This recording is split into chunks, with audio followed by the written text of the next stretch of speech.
பகுதி 2. ஒரு ஒதுக்குப்புறமான கிராமம். அந்த கிராமத்தில் இரவு நேரங்களில் வினோதமான நிழல்கள் நடமாடுவதாகவும் எலும்பை உறைய வைக்கும் அலறல் சத்தங்கள் கேட்பதாகவும் மக்கள் மத்தியில் பீதி நிலவியது. சில வருடங்களாக முடிவுக்கு வராத ஒரு கொலை வழக்கு அந்த கிராமத்தை ஒரு மர்மமான போர்வை போல் மூடியிருந்தது. அந்த கிராமத்து எல்லையில் ஒரு ஜீப் புழுதியை கிளப்பியபடி வந்து நின்றது. ஜீப்பிலிருந்து கம்பீரமான தோற்றத்துடன் ஒருவர் இறங்கினார். அவர்தான் இன்ஸ்பெக்டர் வினோத், அனுபவமிக்க காவல் அதிகாரி. ஜீப் வந்ததை பார்த்ததும் அந்த சிறிய கிராமத்தில் பரபரப்பு தொற்றிக் கொண்டது. வீடுகளில் இருந்தும் வயல்வெளிகளில் இருந்தும் மக்கள் கூட்டம் கூட்டமாக ஓடி வந்து ஜீப்பை சுற்றி நின்றார்கள். அவர்களின் முகத்தில் கலக்கமும் தீர்க்கப்படாத ஒரு மர்மம் குறித்த கவலையும் படர்ந்திருந்தது. வினோத் அவர்களை அமைதியாக பார்த்தார். பிறகு கம்பீரமான குரலில் பேசத் தொடங்கினார். உங்க எல்லோருக்கும் வணக்கம். என் பெயர் வினோத். நான் இந்த கொலை குற்றத்தை விசாரணை செய்ய வந்திருக்கும் காவல்துறை அதிகாரி. மக்கள் ஒருவரை ஒருவர் பார்த்து கொண்டு அவர்களுக்குள் பேசிக்கொண்டனர். அவர்களின் முகத்தில் இருந்த பயம் இன்னும் அகலவில்லை. அந்த கிராமத்தை உலுக்கிக் கொண்டிருந்த அந்த மர்மமான மரணம், அதன் பிறகு ஏற்பட்ட விசித்திரமான நிகழ்வுகள், அதனால் அவர்களுக்கு ஏற்பட்ட பயம் அவர்களை விட்டு போகவில்லை. வினோத் பேசத் தொடங்கினார். இந்த ஊரில் நடந்த துரதிருஷ்டவசமான சம்பவம் எனக்கு மிகுந்த வருத்தத்தை அளிக்கிறது. நீங்க எல்லாரும் சொல்றீங்க ஒரு ஆவிதான் இதற்கு காரணம்னு. இந்த மாதிரி விஷயங்களை முழுசா நம்புறது கஷ்டமாக தான் இருக்கு என்று வினோத் சொன்னார். ஒரு வயதானவர், ஐயா, நாங்க பொய்யா சொல்லுவோம். என் கண்ணால அந்த நிழலை பார்த்தேன். அது அப்படியே காத்துல மறைஞ்சு போச்சு என்று சொன்னார். அதில் ஒரு இளைஞன் பதட்டமாக, ஆமா ஐயா, ராத்திரி நேரத்துல அந்த வீட்டு பக்கமா போனா ஒரு குளிரான காற்று வீசுது. யாரோ நம்மள பாக்குற மாதிரியே இருக்கு. சின்ன பிள்ளைகள் இருந்து பெரியவங்க வரைக்கும் ராத்திரியில பயந்து நடுங்குறாங்க ஐயா. அந்த ஆவியால தான் இந்த ஊருக்கே கெட்டது நடக்குது. நாங்க எல்லாம் நிம்மதியா தூங்கி ரொம்ப நாள் ஆயிடுச்சு. வினோத் ஊர் மக்களை பார்த்து தலையசைத்தார். நீங்க சொல்றதையெல்லாம் நான் கேட்டுக்கிறேன். ஒரு காவல் அதிகாரியா இந்த கொலைய பண்ணது ஆவியா இல்ல மனுஷனான்னு கண்டுபிடிக்க வேண்டியது என் கடமை. ஆனா நீங்க சொல்றதையும் நான் முழுசா மதிக்கிறேன் என்று வினோத் அவர்களிடம் சொன்னார். அப்போது கூட்டத்தின் பின்னால் இருந்த வயதான பாட்டி தயங்கியபடி முன் வந்தார்.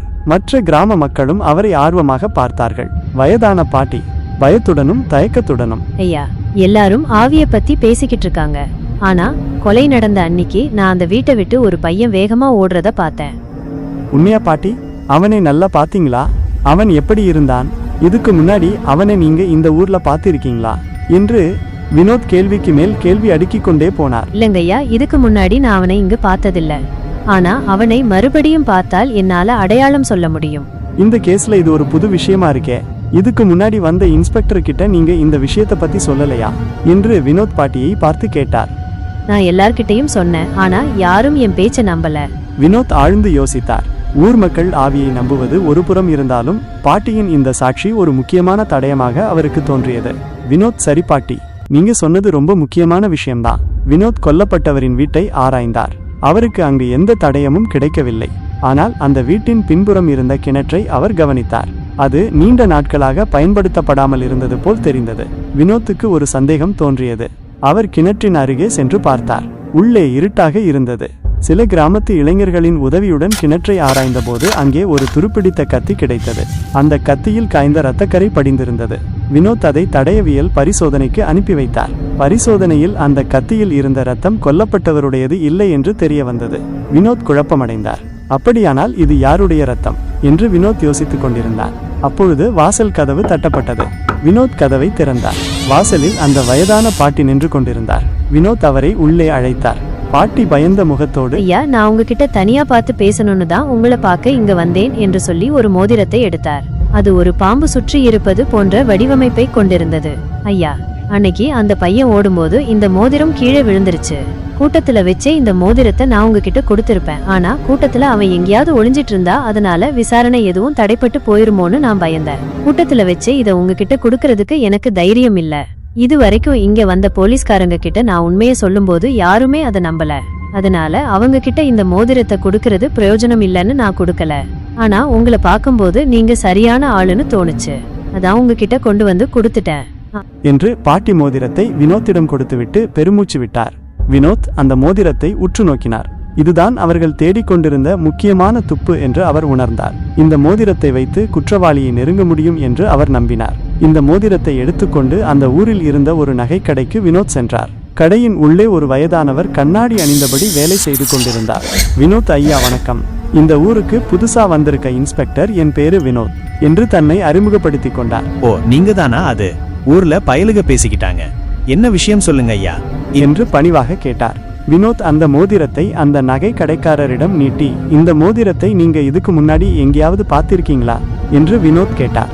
நகை கடைக்காரர் அந்த மோதிரத்தை வாங்கி தன் கண்களுக்கு அருகில் வைத்து உற்று பார்த்தார். இந்த மாதிரி டிசைன்ல நான் யாருக்கும் செஞ்சு கொடுத்ததில்ல. எனக்கு தெரிஞ்சு இந்த மாதிரி வேலைப்பாடுகள்லாம் ரொம்ப பழைய காலத்து நகைகள்ல தான் இருக்கும் என்று அந்த நகை கடைக்காரர் சொன்னார். நீங்க இதை யார் கையிலையாவது பார்த்திருக்கீங்களா ஐயா? நகை கடைக்காரர் சிறிது நேரம் யோசித்தார். அவரது கண்கள் எங்கோ தொலைவில் பதிந்திருந்தன. ஆமாங்கய்யா, நீங்க சொன்னதுக்கு அப்புறம் தான் ஞாபகம் வருது. இந்த ஊர்ல ஒருத்தன் மர்மமான முறையில செத்து போனானே, அவனோட பையன் கையில இந்த மாதிரி ஒரு மோதிரத்தை பார்த்த மாதிரி எனக்கு ஞாபகம் இருக்கு. அடிக்கடி அவங்க அப்பா கூட அந்த பையன் வரும்போது அவன் கையில இதை நான் பார்த்திருக்கேன். ஆனா அந்த பையன் சின்ன வயசுலயே ஒரு விபத்துல இறந்துட்டான். அவனோட மோதிரம் இப்போ உங்களுக்கு எப்படி கிடைச்சது என்று ஆச்சரியத்துடன் கேட்டார். வினோத் சற்று யோசித்து, அப்படியா சொல்றீங்க? அந்த பையனோட பேரு உங்களுக்கு ஞாபகம் இருக்கா ஐயா? பேரு சரியா ஞாபகம் இல்லையே, ஆனா அவன் ரொம்ப நல்ல பையன்னு எல்லாரும் சொல்லுவாங்க. அவனோட அப்பா மேல அவனுக்கு ரொம்ப பாசம். வினோத் அந்த தகவலை உள்வாங்கிக் கொண்டார். இறந்தவனின் மகன் கையில் இருந்த மோதிரம் இப்போது கிடைத்துள்ளது ஒரு முக்கியமான திருப்பம். வினோத் அமைதியாக உட்கார்ந்து யோசிக்க ஆரம்பித்தார். அந்த பையன் விபத்துல இறந்து போயிட்டான்னா அப்போ அவனுடைய மோதிரம் கொலைக்காரனோட கைக்கு எப்படி வந்துச்சு? இந்த கொலைக்கும் பல வருடங்களுக்கு முன்பு நடந்த அந்த விபத்துக்கும் ஏதேனும் தொடர்பு இருக்குமா? உண்மையிலேயே அந்த பையனின் மரணம் விபத்தா அல்லது திட்டமிட்ட செயலா? அந்த பையன் இறந்துட்டானா இல்ல உயிரோடு இருக்கானா? கொலைக்கும் அந்த பையனுக்கும் என்ன தொடர்பு? இல்ல கொலை செஞ்சது அந்த பையன்தானா? இன்ஸ்பெக்டர் வினோத்தின் மனதில் புதிய சந்தேகங்கள் உருவாக தொடங்கின. அவர் உடனடியாக அந்த பழைய வீட்டை நோக்கி தனது ஜீப்பை செலுத்தினார். வினோத் அந்த பழைய வீட்டை சல்லடை போட்டு தேடினார். அப்போதுதான் அவரது கையில் ஒரு பழைய டைரி சிக்கியது. அதன் பக்கங்கள் காலத்தால் கரைபடிந்திருந்தன. டைரியை திறந்த வினோத்துக்கு உள்ளே ஒரு புகைப்படம் கிடைத்தது.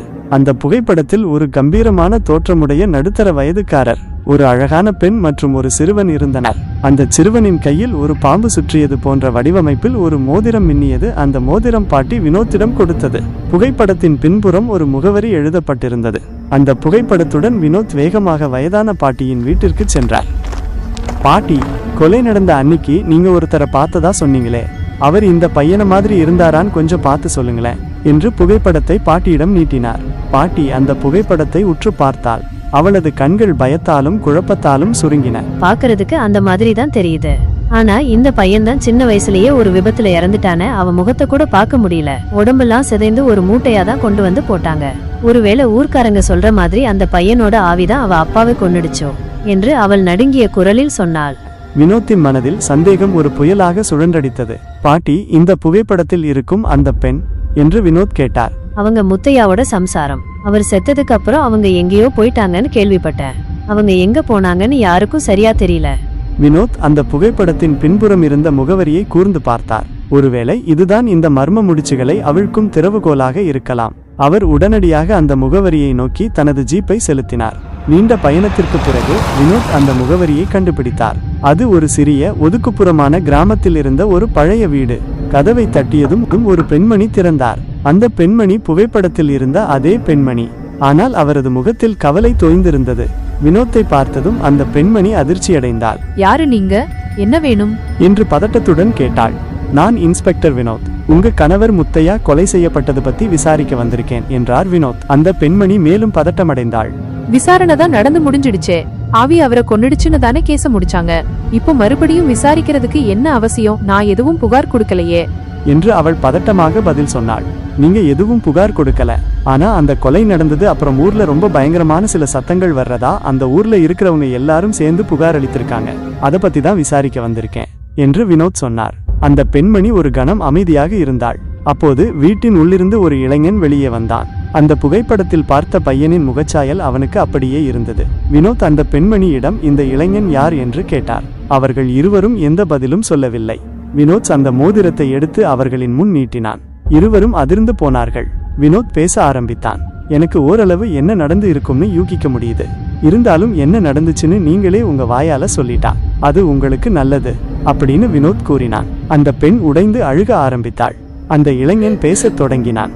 ஆமாம் சார், நாங்க தான் அவரை கொலை செஞ்சோம். வாட்? வினோத் அதிர்ச்சியாக கேட்டான். அவரை ஏன் கொன்றோம், எப்படி கொன்றோம் என்பதை இப்ப நான் உங்ககிட்ட சொல்றேன். எங்க தாத்தா பேரு சுந்தரம். அவர் இந்த ஊரிலேயே பெரிய பணக்காரர். அவருடைய ஒரே மகள் எங்க அம்மா.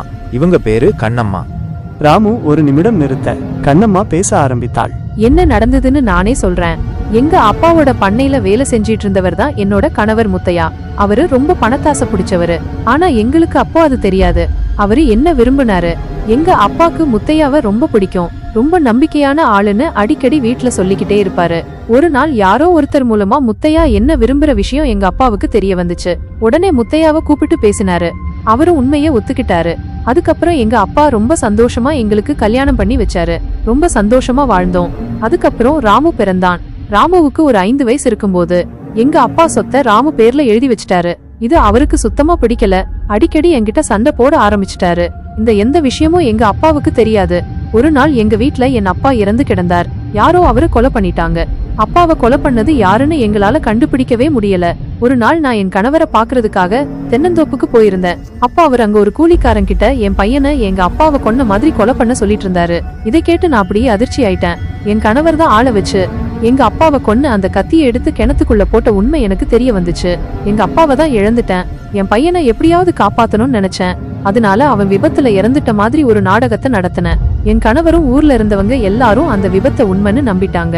என் வீட்டுல வேலை செஞ்ச அண்ணம்மா கிட்ட என் பையனை கொடுத்து இந்த ஊர்ல வளர்த்துட்டு வந்தேன். அவனுக்கு ஒரு 10 வயசு ஆனதுக்கு அப்புறம் மாசத்துக்கு ஒரு தடவை ராமு வந்து என்ன பார்த்துட்டு பணம் வாங்கிட்டு போவான். என் வீட்டுக்காரர்கிட்ட அது அண்ணம்மாவோட பையன்னு சொல்லி வச்சிருந்தேன். அவரும் அதை நம்பினாரு. ஒரு நாள் நானும் ராமு பேசிட்டு இருந்ததை என் கணவர் கேட்டுட்டாரு. அவ அண்ணம்மாவோட மகன் இல்ல எங்க மகனுங்கிற உண்மை அவருக்கு தெரிஞ்சிருச்சு. சொத்து அவரோட கண்ணை மறைச்சிருச்சு. பெத்த பையனு கூட பார்க்காம அவனை கொல்வதற்காக வந்தாரு. நாங்களும் எவ்வளவோ தடுத்து பார்த்தோம். ஆனா கத்தி எடுத்தவனுக்கு கத்தில தான் சாவுன்னு சொல்ற மாதிரி அவர் எடுத்துட்டு வந்த கத்தியே அவரோட உயிரை வாங்கிடுச்சு.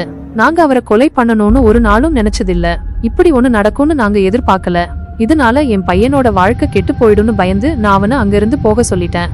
அவனும் அங்கிருந்து ஓடிட்டான். எங்களை நாங்க காப்பாத்திக்கிறதுக்காக அந்த ஊர்ல பேய் இருக்கிற மாதிரி சில ஆட்களை வச்சு ஊர்ல இருக்கிறவங்க எல்லாரையும் நம்ப வச்சோம். அந்த பேய் தான் என் கணவரையும் கொன்னுட்டதா நம்ப வச்சோம். அப்புறம் நான் அங்க இருந்து கிளம்பி இந்த வீட்டுக்கு வந்துட்டேன். எங்களுக்கு சொத்து எதுவுமே முக்கியம் இல்ல. என் பையன் நல்லபடியா வாழணும்னு தான் நான் இப்படி பண்ணேன். கொலை நடந்து 4 வருஷத்துக்கு மேலாக போகுது. இன்னும் ஏன் தொடர்ந்து இந்த ஊர் மக்களை பயமுறுத்திக்கிட்டு இருக்கீங்க என்று வினோத் கேட்க, நாங்களும் பல தடவை இதை நிறுத்த முயற்சி பண்ணுவோம் சார். மறுபடியும் கேஸ்டர் நோண்ட ஆரம்பிச்சிடுவாங்க. திரும்பவும் அது தொடர ஆரம்பிச்சிடுவோம். இப்படியே இது வழக்கமா போயிருச்சு சார் என்று அவள் கூறினாள். எல்லாத்துக்கும் நான் தான் காரணம். நீங்க என்னையே கைது பண்ணலாம் என்று கண்ணம்மா அழுது கொண்டே கூறினாள். வினோத்தும் அவரை கைது செய்து நீதிமன்றத்தில் ஆஜர்படுத்தினார். தப்பு செய்தது முத்தையாவாக இருந்தாலும் அவர் இப்பொழுது உயிரோடு இல்லை.